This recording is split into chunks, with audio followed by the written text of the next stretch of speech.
If you were able to walk into a room, confident that you would be well received, seen, heard, and appreciated by others, and all it took was a few changes in how you navigate your everyday relationships, would you be willing to make those changes? It is possible to be both fully authentic and to experience the best relationships of your life. Now, here is the host of Navigating Complicated Relationships with behavior expert Michaela Gaffen. Hello, everyone, and welcome to Navigating Complicated Relationships. I'm your host, Michaela Gaffen, and this week I'm talking about what do you do now? And the current events are such that we have a sort of ongoing stress at the moment, and this episode is for teachers. It's for parents as well, but I'm thinking of teachers now in the classroom, those who are looking for help navigating the stressful times that we're living in. And, are you wondering what you're supposed to do now? Last week's episode gave a lot of tips on how to look after your mental health, how to limit the damage to your children caused by basically the daily trauma that we call news. This week's episode focuses on what to say and do as an educator and as a parent. I mean, it's always transferable, right?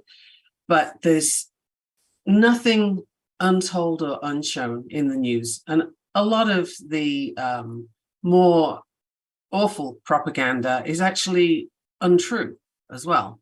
It is attributed incorrectly. There was something that happened this morning that I would point to. But anyway, we see it all no matter what. And the kids can't process this. They hear the adults, they see images if the adults aren't careful with the news, and they hear other kids talking. And kids love to scare kids, right? So they will make the stories, if they can, even more awful than they are when they tell them to each other, because they can tell them in a way that those kids will resonate with. And that's really scary. So enter the teacher, who is someone who has a hugely important role in helping children of all ages to cope with this turmoil that the current events are bringing up. Even if you're doing your best to shield kids, some of it is getting through, and they'll have questions. Many of them are probably showing signs of stress and anxiety in their behaviors. A lot will depend on the area that you live in and the demographic of the people there. But don't underestimate the damage that this global problem is causing. So looking for ways to navigate your own mental health and theirs is, we need a lot of resources for this. So I did some digging and I contacted a teacher in training, actually, good person to talk to, who had all kinds of things to offer for teachers in the classroom. But before we get to that, I would just like to recap from last week, because there was such a lot in that episode, and I feel it could have been overwhelming, but there's so much that we needed to go through that I invite you to listen to that one again as well. And if you didn't listen to it, go check it out, because there is a lot of tools and tips in there that you can use now, you can use later. Unfortunately, we will need them again. And it's just good to put in your toolkit. It's good information to have. I'm Michaela Gaffen. I'm a board-certified behavior analyst. I'm also a parent coach, and I use human design and behavior analysis together to help people navigate through their lives in the best, most optimal way. So whether that's you with your children, you yourself, you don't have to have kids to benefit from this. But my ultimate aim is to help people do better than they were doing before, and to find the answers that they're looking for. Human design is often a great path for finding answers, and we can literally quantum leap with human design at the start of a coaching process, because we don't have to do trial and error so much. There's a lot of information right there in your human design, and we can use that to navigate forward The behavior science comes in to help you do the things the way you want to do them most effectively. And I'm bringing that to this difficult topic this week. So to quickly recap, last week I was saying that, we're trying to juggle all the global trauma that's going on today, and that can bring on overwhelm and emotional paralysis. Now, what that looks like is you just can't get out of bed. You can't function properly. And I mentioned polyvagal theory in a fair amount of depth, but just to recap briefly, polyvagal theory says that when your brain is flooded with stress hormones, you can't think straight. You can't come up with good solutions. You don't know what to do next. You just can't make good decisions from there because your brain is flooded with, let's run from the saber-toothed tiger, or let's get away from the rockets as we currently have. So from that position, you're kind of helpless. So you need to find ways to re-regulate your system and get to a place of calm and connectedness. And that might sound sort of woo and airy-fairy, but actually it's really not. It's very basic. Human beings need that in order to be able to function. If you're not calm and in control of yourself, then what can you possibly hope to control externally? Nothing. You can't help your classroom. You can't help yourself. So we're going to go into some tricks and tips for getting yourself into a calmer state during this episode. So don't go away. And I do hope that you've got your notepad and pen, because that's, I always give you stuff to make notes about, right? So you can always go back and listen again if you want to. But let's carry on and see how many notes you can make. So your kids in the classroom, whatever age they are, do you have any that are showing different signs of behavior than they usually do? For example, is there a lack of interest in regular activities, moodiness, irritability? These things can be signs of mental exhaustion that I just mentioned.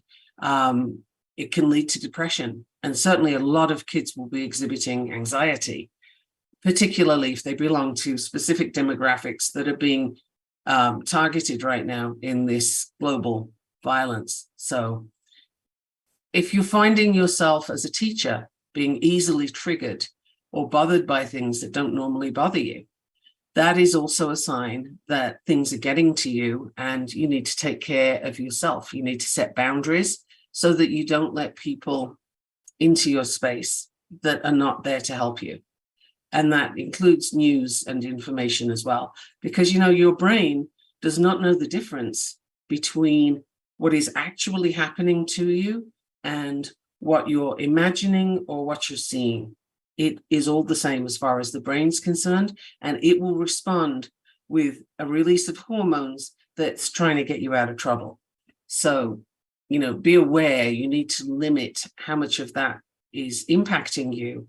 But even then, take care of your mental health, because this is a time of great challenge for everybody. And I'd just like to mention too that propaganda is always a part of war strategy. It was in World War II, it was in World War I, and it certainly is today. So don't expose yourself to a whole lot of propaganda. And if you are fascinated by the news and can't put it down, then at least look at different places, get different sources. Otherwise, you are getting one specific view, and that is unlikely to be correct, right? News channels don't give you the news. They give you their bias, always. Doesn't matter who the channel is. It's just that's how it works. So blend your sources, mix up your sources if you're going to do that, because otherwise, you're down a dark tunnel. It would help if you and your fellow teachers could have some meetings together to find out what you each need. Like, how can you help your community of teachers? How can you help the wider community of the parents and kids that are there? Like, what strategies can you come up with within your school to make a difference? Could it be events that you hold that show solidarity and sympathy for all of those who are suffering? something like that, because there has been research that shows kids do better when teachers take action. Teachers need to do something. It doesn't mean that you have to, solve the world's problems, but kids need to be acknowledged that stuff is going on and that they're not okay. It's a very big deal for kids in these days. So before we dive too much further in, I again want to recap, because this is important. There are signs among your teaching colleagues, other people that work at the school. It doesn't have to be just teachers, but have a look at the people around you and see, do you see signs of mental exhaustion, as I described previously? Lack of interest in normal activities, lack of motivation at work, just moodiness, irritability, oversensitivity, easily annoyed. Is anybody getting very snippy with you? Are you hearing a lot of cynicism, doubt, depression? And look at the anxieties, because a lot of people are going to be exhibiting that. What can you do to help them? Can you have a meditation in your classroom? That would be really cool to add in, if it's at all practical for you, like a 5-minute meditation at the start of class to just get everybody breathing in a sort of calm, relaxed manner. Because, if you do this shallow, rapid breathing that a lot of us do when we're sort of getting into the news or getting into something that makes us anxious, that signals the body that we're not safe. This is awful. We need to run. We got to get out of here. It's a prey breathing. Whereas if you breathe slowly and deeply, your body gets the signal that, oh, we're okay. Nothing's happening. Nothing's chasing us. Because if it was, you wouldn't be able to breathe deeply, right? You don't breathe deeply when you're running. It's, a slow, deep breath signals the body to calm down with the hormones and just, you're safe and you're okay. So that would help your kids and you to get into a space where you can, begin the day's session. And if you want to have small group conversations, maybe with the kids in the class, it depends on the age. This would be more the older kids. But is there something where you can look for some light in the dark? Like Mr. Rogers on Mr. Rogers' Neighborhood, he always used to say that when there's trouble, look for the helpers. Who are the people helping? Because there's always someone. So can you find helpers in your classroom? Can you find helpers in your community? Focus on them. Can you bring someone into the classroom to have a talk to the kids? This would be really good. Now I'm talking about someone who can bring in a positive light. That doesn't mean that that person is minimizing the experience, and that's really key to understand. Minimizing somebody else's experience is never a good thing to do. It has them feel unseen, unheard, and undervalued. And I know that there's no teacher that wants to do that to their kids, or you wouldn't be a teacher, right? Like, why would you set yourself up for all the work that is being a teacher if you didn't want your kids to do well and to succeed? So bear those things in mind. Here's some tips for you, who is in your community that you could bring in. And I don't know if you have a rabbi in your community that would be willing to come and talk, plus somebody from the Muslim community that would be willing to come and talk. And if they could even share the stage, that would be fabulous. It's something to think about. Bring the leaders in who can help guide the local community, because you can't do much about what's going on in another country, but you can start at home and help at home so that you can work from there. We need to work toward the light, okay, and not just wallow in the dark. So that's a lot of recap from the previous session, which I hope you got to hear. And if you didn't, please do go back and listen to it. I have more tips and suggestions for the classroom after the break, so please don't go anywhere. I'm Michaela Gaffen here on the Inspired Choices Network, and you're listening to Navigating Complicated Relationships. What if your relationships could be a source of delight instead of a source of struggle? In a world where human interactions are anything but straightforward, tuning in to Navigating Complicated Relationships with behavior expert Michaela Gaffen will offer you insights, tools, and a whole new level of understanding for you to use right now. Listen for Navigating Complicated Relationships with Michaela Gaffen Wednesdays at 12 p.m. Eastern, 11 a.m. Central, 10 a.m. Mountain, 9 a.m. Pacific on InspiredChoicesNetwork.com.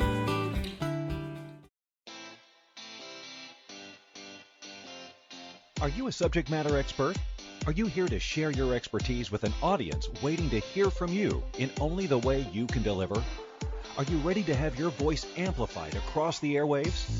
Inspired Choices Network has a global radio platform streaming to millions of people across the world.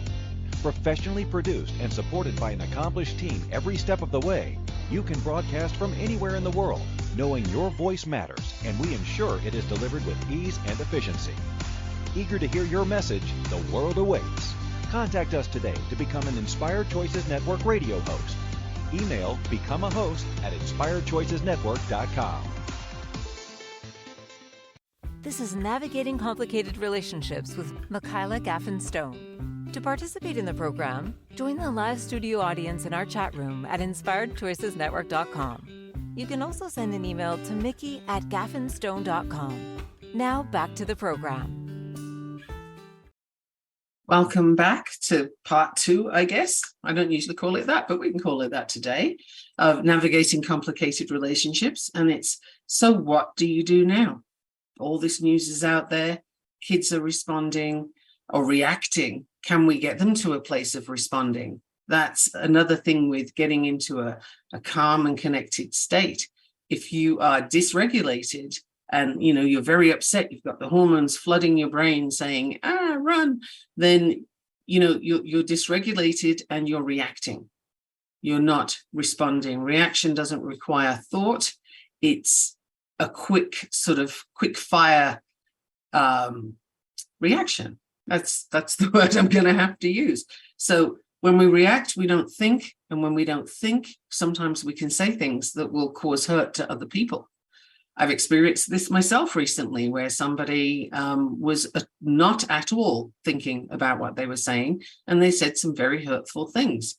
And when I was calm again and regulated again afterwards, I had to think about that and sort of think, why did this person go on the attack like that? And, I can't be certain, but I would say it's because they had just seen some pretty traumatic stuff on the news and needed to blame somebody and needed to yell at somebody. And so they did. That's being in a reactive state. Now, being in a calm and connected state, you can be responsive. And that's where you're going to look around your classroom, look at the kids, look around your community and say, what can I do to help? And how can I get other people helping? If your kids are older, it would be wonderful to have them go and help the younger kids in the school. Think of ways to sort of talk with them and figure out what would they like to do. Because even going and playing games with the younger kids can be helpful. Kids need to feel connected. They need to feel that they matter, that they're not being lost in all of this darkness. And older kids can help you with that. It doesn't all have to be on the teacher's shoulders. It doesn't all have to be on the parents' shoulders. Let's bring the community and use the opportunity to foster something good in the middle of all that dark. And, students don't have to be directly related to someone or personally involved in the incident in order to experience stress, anxiety, sadness, or trauma. Local events are more likely to have an obvious impact, yes, but these events from far away are also, the sheer magnitude and scale of what's going on, and people's reactivity to it is, it becomes this massive thing that kids can't not react to. They can't not be stressed by. I mean, it would be concerning actually if they didn't experience some distress about what's going on. So if you think about it, we want to balance that. And yes, they're going to have questions and you need to work through those questions. But I would say I caution against saying anything that you have heard in the news or that is an opinion that you formed. Because, we all have opinions, but are they really examined? Do you actually have different perspectives before you form that opinion? Generally speaking, not. That's not how our brains work. So, if you're about to say something to the class that's your opinion, I invite you to take a deep breath and pause and go for something more objective. Like, what are the facts that you can talk about, and what age level are you talking to? How appropriate is it? Perhaps you can just sort of acknowledge that, yes, something's happening, but you don't need to go into great detail about it. Sometimes the students can feel so connected to what's going on, particularly if they're into doom scrolling. They feel so connected to it all that it feels like it's happening to them. And then there can be a layer of like guilt going on that, well, I feel it, but I'm not there. I'm here and I'm safe here. These people are not safe, so I feel guilty. And in that guilt, that person will sort of scroll more for more information, because it helps them to feel like they're a part of things. And that doesn't sound logical necessarily, because why would you do something that makes you feel awful? But then if you do that to feel connected, I can see how the brain would take you there. And this is a sort of known response, if you will, of the brain to have you feel guilty about being safe when others aren't, right? It's a thing that we do. You can also have kids there that have got some traumas in their own life that are being triggered. Memories of it are being triggered by current events. Now, that's a pretty big deal in your classroom. And if you have access to a board certified behavior analyst, I suggest you bring them in and have them help you figure through some of the behaviors that you're seeing and how to address them, because that kind of trigger can cause a sort of cascade of behavior that you'd look at and say, well, I don't understand where this is coming from. It's too much given that the child's not seeing the news. But is it? It's probably not too much given that it's triggered previous trauma. So that's another thing to look at and consider. There are articles out there that you can look at. There's one called Teaching in Times of Crisis, and it's from the Center for Teaching and Learning. I think it's Canadian, but anyway, Google that and I'm sure you'll come up with something. There are other articles out there as well, but I'm not here to give you a research thing. So, role of the teacher, do something. As I mentioned before, there has been research that shows ignoring things, pretending they don't exist, does not help. Kids feel unseen, unheard, and unimportant, and that's not what we want to do to them. So something at all, just acknowledge that it exists, acknowledge that something awful has occurred, and students will feel better than they did before you spoke. It's like it takes the lid off a secret that they're trying to hide. And it's not really their secret to hide, right? So the elephant in the room needs to be acknowledged for its existence. Students have reported that just about anything is helpful, even if the instructor's response isn't the best, and it's just minimal. It's better than nothing. So you're ahead of the game if you even address the subject. You could do 1 minute of silence for all the people involved. Being partisan at this point, being nationalistic at this point is not going to help the students. It's polarizing, obviously. Otherwise, we wouldn't have the situations we have. So let's go for all the people who are suffering, shall we? And one person's suffering isn't less important than another's. So a minute of silence could be good. Or incorporating the histories into the lesson plan. Again, all of this depends on the age. Or maybe you could write letters to people. You can have kids drawing pictures to people, making cards. Maybe they could send them to the local old age homes. My Canadian and my American escapes me right now, but that's why we call them in the UK.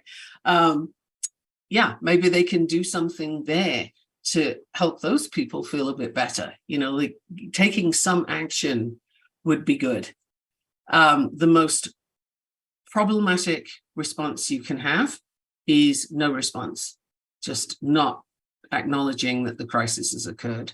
So I invite you to be brave, take a deep breath, and assess your kids. What kind of thing do they need to know?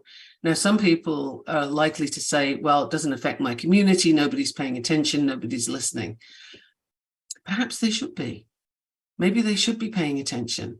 This is not something that you can really ignore when there's so many people involved. So even if it doesn't particularly involve your community, in that case, how can you help another community where it does involve them? I still invite you to bring your kids into the position of helpers. Can you turn them into Fred Rogers helpers that are always going to step up when they're needed? Because that is what we really need. So acknowledge the event took place.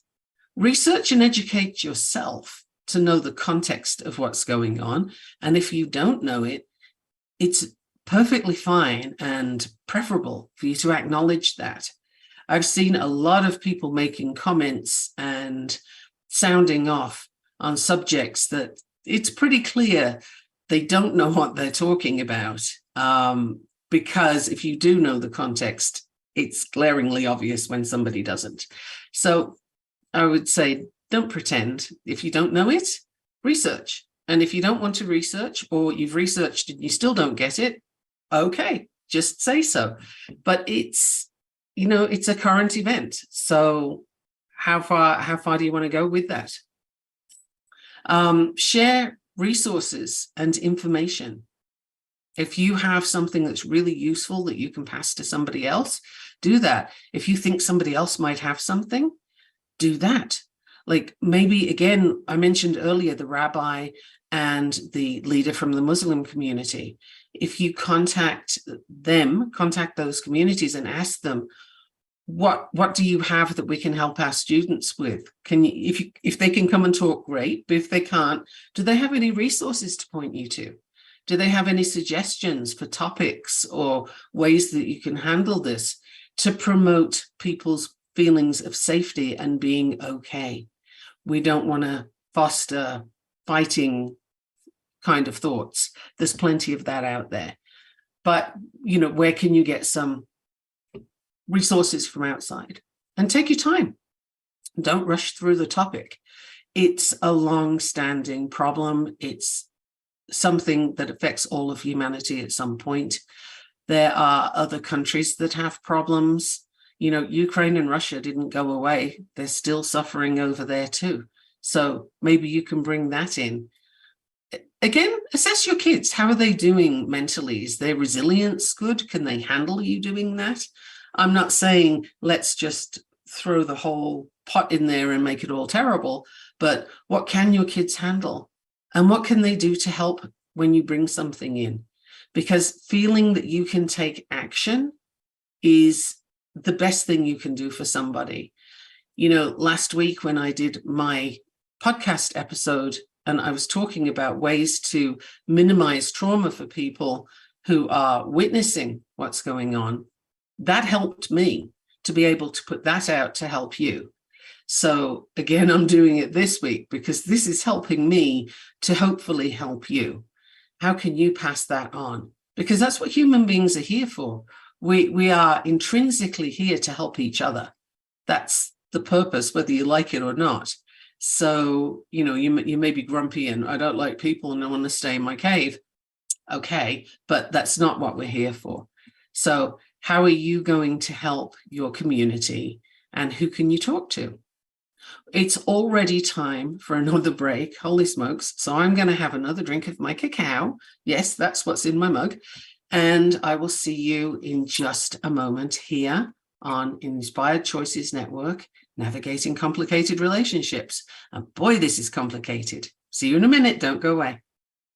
What if your relationships could be a source of delight instead of a source of struggle? In a world where human interactions are anything but straightforward, tuning in to Navigating Complicated Relationships with behavior expert Michaela Gaffen will offer you insights, tools, and a whole new level of understanding for you to use right now.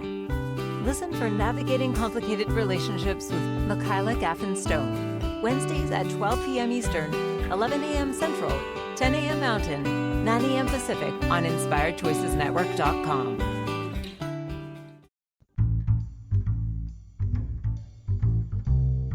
How wonderful would it be to carry your favorite Inspired Choices Network host with you throughout your day? Well, now you can.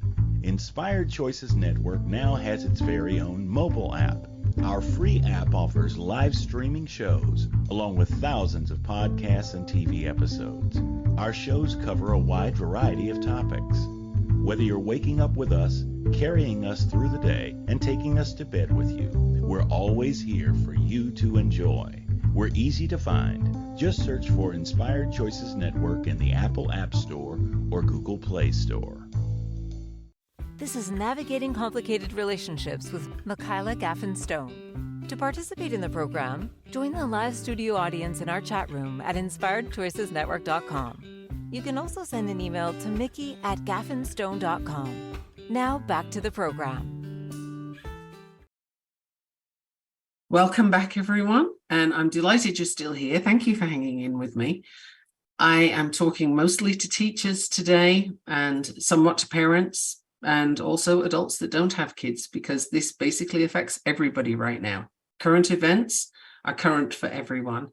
So before the break, I mentioned that kids need to feel connected. They need to feel seen, heard, and that they count, that they're not lost in the darkness of what's going on. And it is so crucial, because if you can think back to your own childhood and some of the things that you carry with you today, are those not connected? Like you at some point were told that you talk too much, or you're too much of this, not enough of that. Somebody put their opinions on you and you believed them because you were a child, and that's what kids do. And this is important to think of now. That's what kids do. They take in all this information. They make it about themselves because that's the only thing they can do, right? They don't have that broad world view to say, oh, that's not mine, that belongs over here. That's nothing to do with me, I'm going to put it over there. No, everything is absorbed and it becomes a story about you. So we have to be so careful right now with what stories are these kids taking in about themselves. Are they taking in stories that they are being victims, or that everything is terrible and the world is an unsafe place and it's all awful and, you need to hide? Or are they taking in stories that even when times get tough, I can help? Even when things are rough out there, I can do something good. Wow. Is that a different narrative to grow up with? If you take that in as part of yourself as a child, you are going to end up being a very different adult to the one who says, everything's awful and I'm going to stay in my cave because I don't want to come out ever again. There's a very different individual that comes out of that. Their decision-making will be different. Their showing up in the world will be different. The outcome of their life on this planet will be different. So you have such an important role if you have anything to do with children. So if you're a teacher, can you reduce school pressure? Can you talk with students about how they're doing? Re-examine the workflow that you have for them. What are necessary tasks? Can you shift deadlines? Again, this will depend on how much your particular community is being affected. But if you're seeing signs that there's a lot of distress in there, or if you're feeling it yourself, this is important to take care of you so that you can take care of them.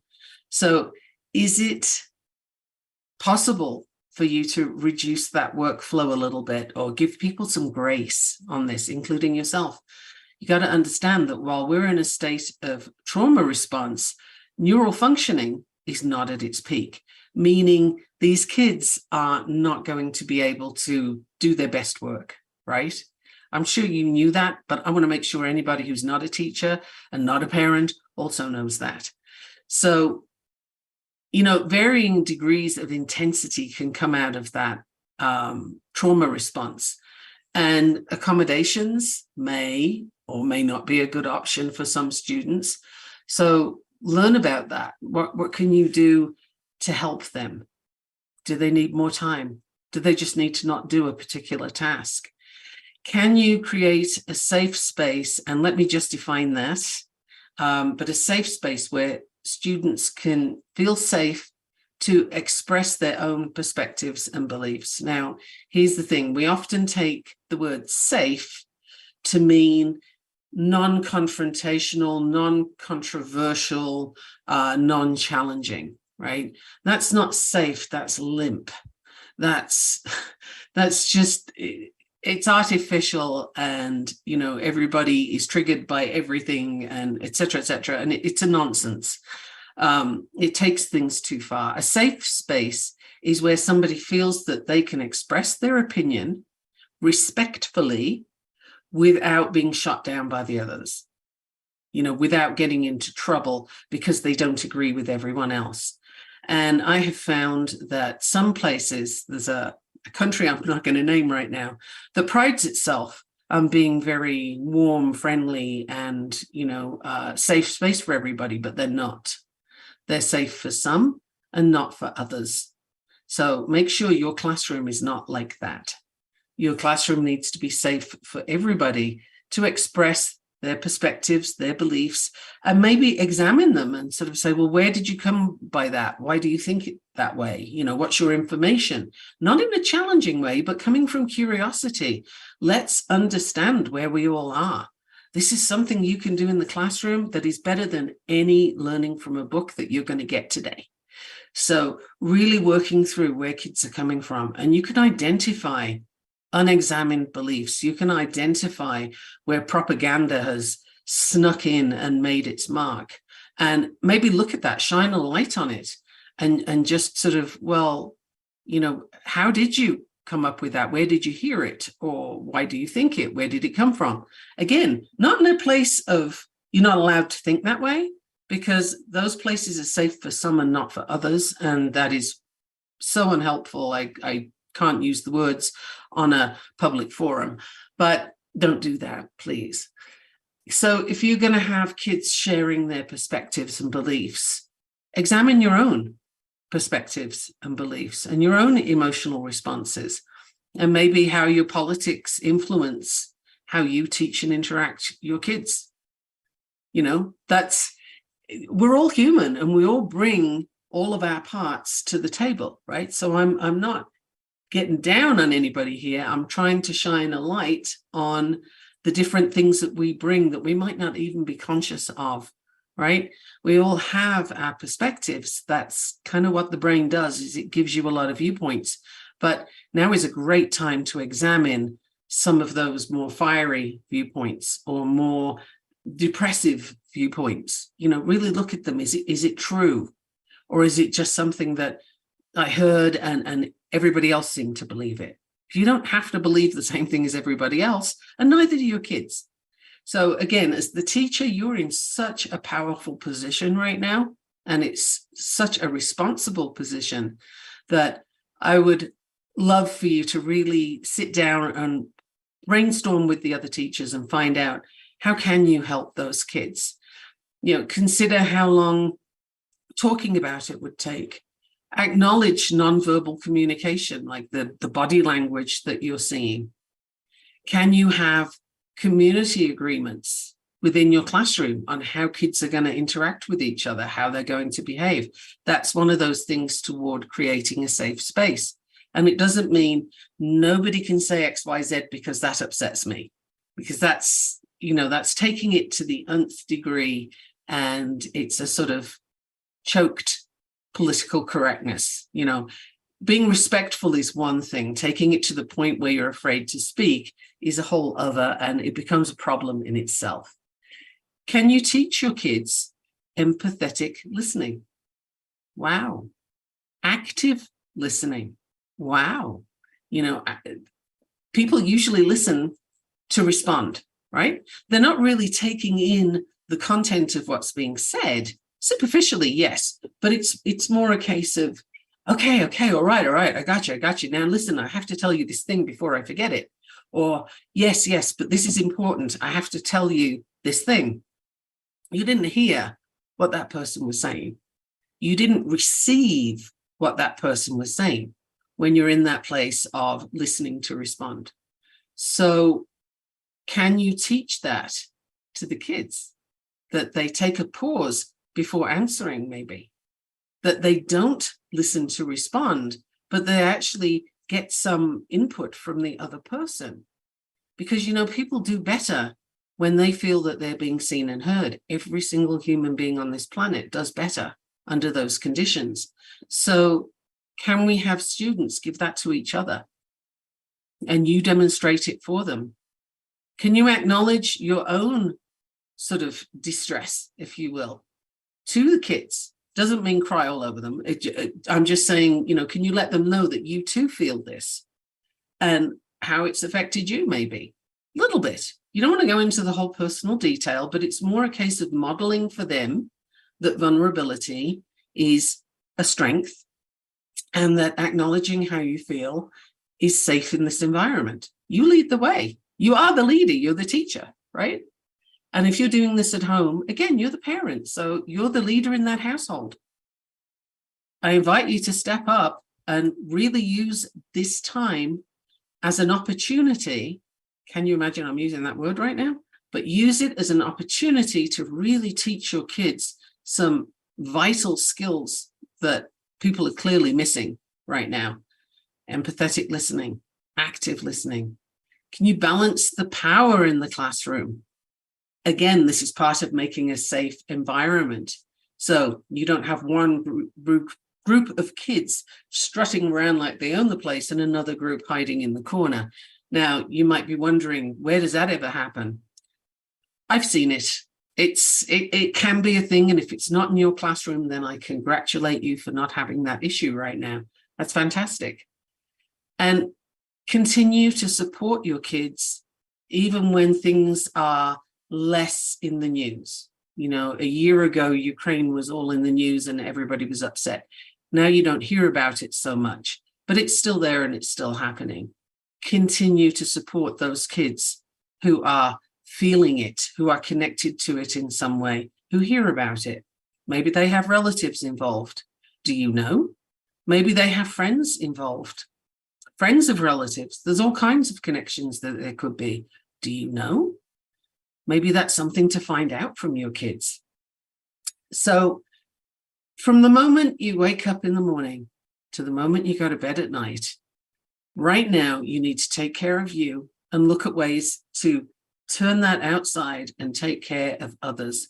Because if we can all step up, again, like Mr. Rogers says, then we will do so much better. And that's my hope for now, is that people will really step into helping each other and stop yelling. On social media, everybody's yelling at everybody else and shouting their opinions. Well, opinions are like backsides. We've all got them. So if you have a really strong opinion, sit on it. We don't need to hear that right now.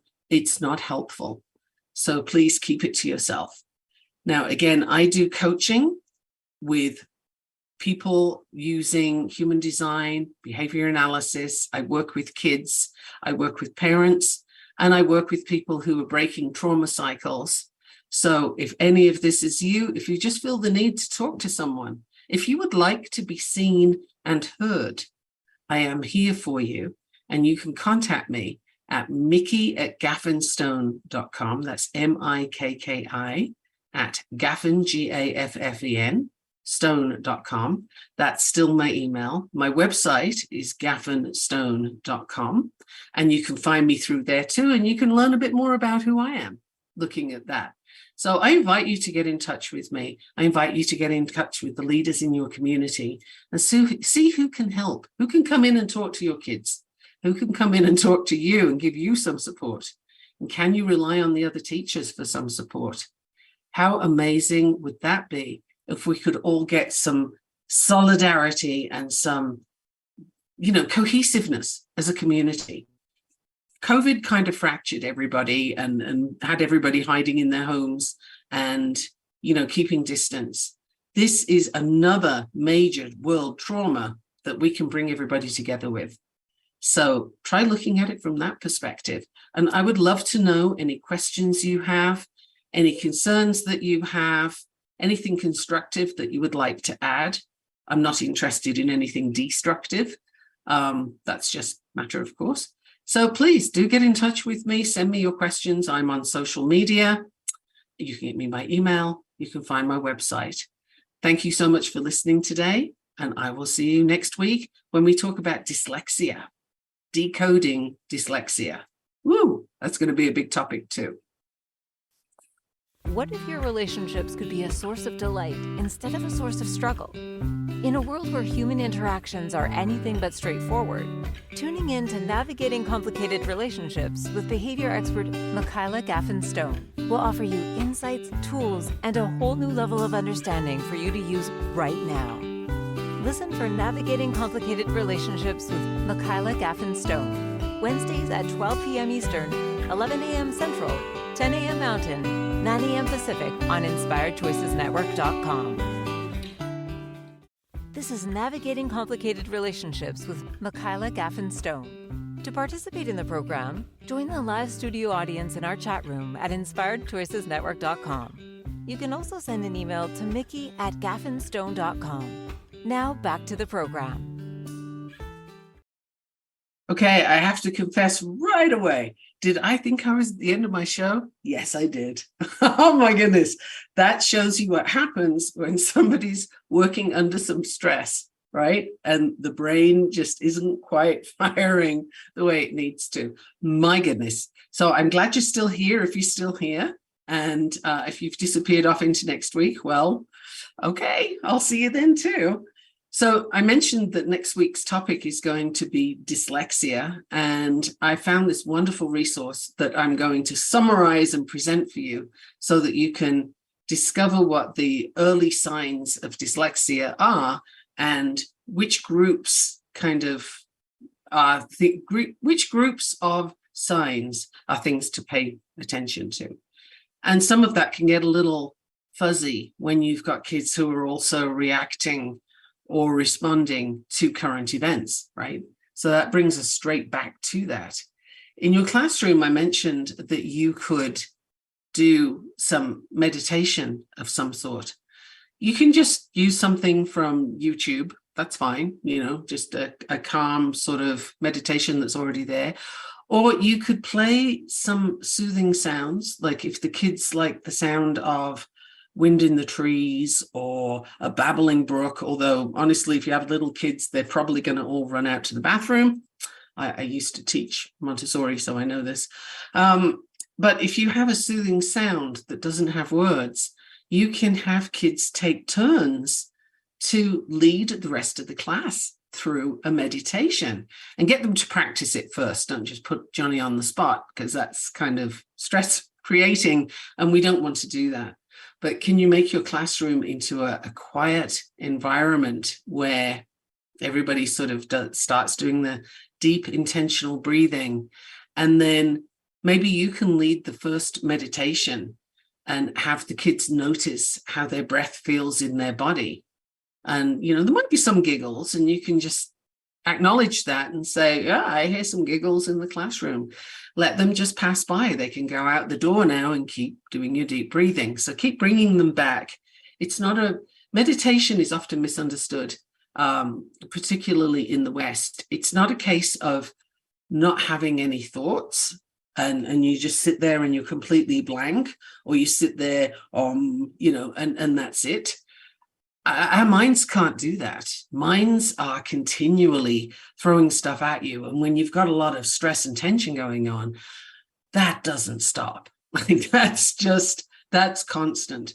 The trick is to not follow those thoughts when they come up. So when something comes into your mind and it makes you giggle, if you're a child, or, it takes you off on a sort of, oh yeah, my shopping list, I need to put some things on that. Just acknowledge to yourself that thought came in and let it go. Don't follow it. Don't attach to it. and ask the kids to just watch their thoughts come and go and not follow them. It depends on the age group. It always does. Just take that as a sort of given. You can do the muscle tightening and relaxing, right? That's a really good one to have kids do. Get them scrunch up their toes, count to 5, and then slowly release their toes and maybe stretch them all the other way. You can have them work up the body, sort of really tensing up the muscles as tight as they can while still breathing. We don't want anybody holding their breath. And then they let go of that muscle and they let go of the tension with it, and ask them if they can see the tension going away with that muscle relaxation. There's different ways that you can say this. You can use colors to describe the process, or you can use sensations to describe the process and ask what the kids are noticing for themselves. Once you've done it once or twice, you can start to have the kids lead it. And, start with the one that's most likely to be successful, most likely to be good at it, and work your way from there so that everybody gets a chance to be in front of the class, or, they can stay in their seat. I'm not saying you got to stress them, but just they can take a leading position, because we need some leaders right now, right? We need people who can step up and take control in a good way, in a helpful, loving way. So can you bring that into your classroom as well? There's so many things for teachers to do. It can be hard to know where to start.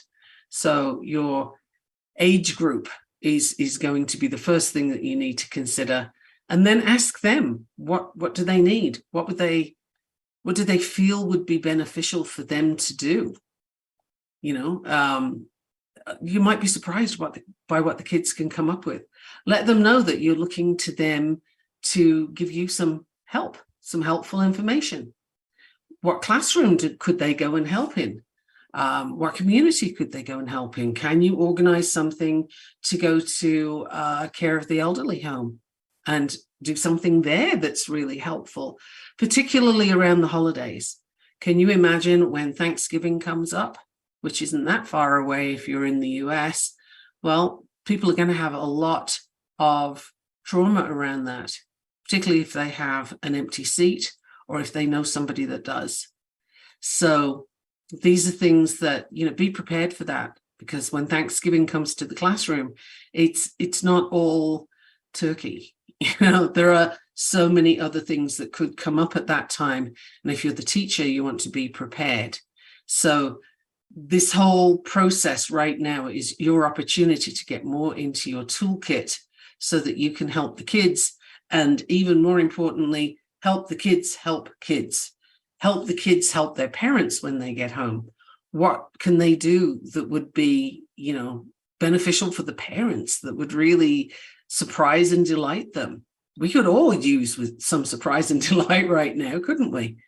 So another thing that can help if you're finding yourself getting really upset at something is, I mentioned it before last week, but I'll mention it again, cooling temperature. So if you're keeping your house kind of hot, you might want to turn it down a degree. If you need a cold washcloth on your neck to just kind of calm things down a little bit, your body will respond well to that. So, and dancing. I always want to mention dancing, because that's just something that, you don't have to think about dancing. You just move your body. It doesn't matter what you look like. Nobody cares. Everybody's doing their own thing. Just put some music on that you like and move. It helps your body. It helps your brain. And it can help the kids in the classroom. Like, that's something else. You could start with meditation and end with dancing. Can you do that? Is there someone in the class that can sing? Can you play an instrument? Like, really be inventive at this time. Really play with it in different ways so that your kids know that you're out there trying. You're doing your best to help them and have them help other people. Because if we don't, people feel hopeless and helpless. They feel like victims, and we're not going to do that. We're not going to be there. We're all a lot stronger than that. And you teachers, you're strong. You're in there batting. So let me know again if you've got any questions. See you soon. Thank you for listening to the Navigating Complicated Relationships show. Michaela returns Wednesdays at 12 p.m. Eastern, 11 a.m. Central, 10 a.m. Mountain, 9 a.m. Pacific on InspiredChoicesNetwork.com. Until then, remember every relationship is a journey, and with the right tools, you can create stronger, more fulfilling connections.